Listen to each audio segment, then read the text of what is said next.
পুরো গাজার দখল নিয়ে ইসরায়েলের প্রধানমন্ত্রী নেতানিয়াহুর সঙ্গে দ্বন্দ্ব বেঁধে যাচ্ছে দেশটির সেনাপ্রধানের। এমনকি ইসরায়েলের জনগণের বেশিরভাগ অংশ নেতানিয়াহুর সিদ্ধান্তের বিরুদ্ধে অবস্থান নিয়েছে। সেনাবাহিনীর সদস্যরাও ক্লান্ত পরিশ্রান্ত, তারা আর যুদ্ধ করতে রাজি নন।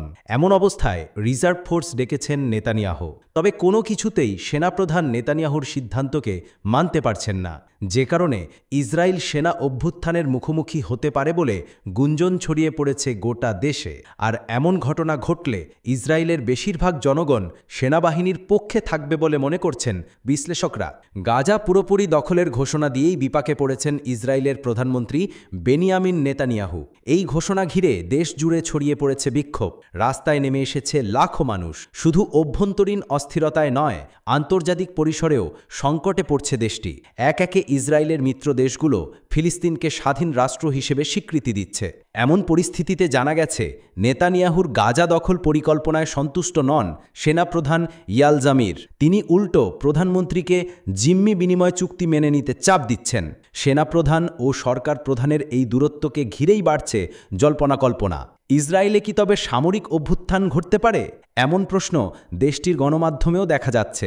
ইসরায়েলি সেনারা প্রকাশ্যই সতর্ক করেছে, পুরো গাজা দখল করতে প্রয়োজন দানবীয় শক্তি ও বিপুল সংখ্যক সেনা। তাদের মতে হাজার হাজার সৈন্য মোতায়েন করলেও কাজটি সহজ হবে না। গাজা শহর পুরোপুরি ধ্বংস করতে লেগে যেতে পারে কয়েক মাস, এমনকি 1 বছরেরও বেশি সময়। এরই মধ্যে দীর্ঘমেয়াদী যুদ্ধে সেনাদের ভেতর ক্রান্তি, ভয় ও হতাশা বাড়ছে। 2 বছরের সংঘাতে প্রাণ হারিয়েছে শত শত সেনা। আত্মহত্যার প্রবণতাও বেড়েছে।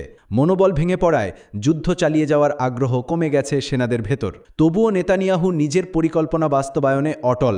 তিনি ইতোমধ্যে 60,000 রিজার্ভ সেনাকে 2 সেপ্টেম্বর রিপোর্ট করতে বলেছেন। কিন্তু সেনাপ্রধান ইয়াল জামির প্রকাশ্যেই প্রধানমন্ত্রীর অবস্থানের বিরোধিতা করছেন এবং জিম্মি বিনিময় চুক্তিতে সমাধান খুঁজতে আহ্বান জানাচ্ছেন। বেসামরিক সরকারের সঙ্গে সেনাবাহিনীর এমন দ্বন্দ্ব সামনে আসতেই প্রশ্ন উঠছে, তাহলে কি ইসরায়েলের সামরিক অভ্যুত্থান অনিবার্য? বিভিন্ন জরিপ ও বিশ্লেষণ বলছে এমন কিছু ঘটার সম্ভাবনা তুলনামূলক কম। শক্তিশালী ডিপ স্টেটও এ ধরনের পরিস্থিতি তৈরি হতে দেবে না। সবচেয়ে সম্ভাব্য যে চিত্র দেখা দিতে পারে তা হল নেতানিয়াহুকে হয়তো হত্যা করা হতে পারে বা অন্য কোনো উপায়ে ক্ষমতা থেকে সরানো হবে। এরপর নতুন নির্বাচনের আয়োজন করা হবে। উল্লেখ্য, ইসরায়েলের ইতিহাসে ক্ষমতাসীন প্রধানমন্ত্রী হত্যার নজিরও আছে।